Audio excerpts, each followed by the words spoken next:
রাজনের মরদেহ বঙ্গবন্ধু মেডিকেলে নেওয়া হলে ক্ষোভে ফেটে পড়েন সহকর্মী ও শুভানুধ্যায়ীরা। মৃত্যুর রহস্যজট খোলার দাবি করেন তারা।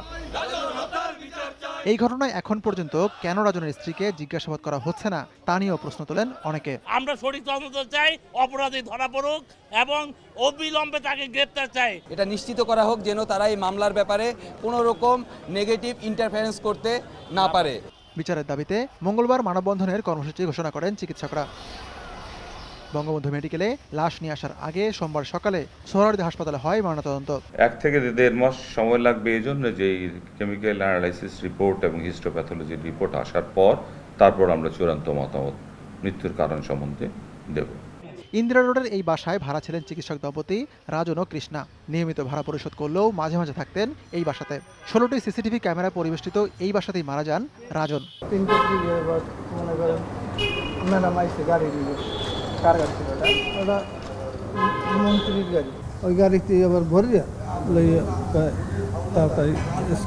কৃষ্ণা রাজন ও কৃষ্ণা দম্পতি বিএসএমএমইউ এর ডেন্টাল বিভাগের সহযোগী অধ্যাপক। হাসপাতালে নিয়ে আসেন তার স্ত্রী।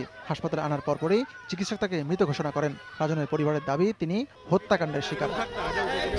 আতিকুর রহমান তামাল, সময় সংবাদ, ঢাকা।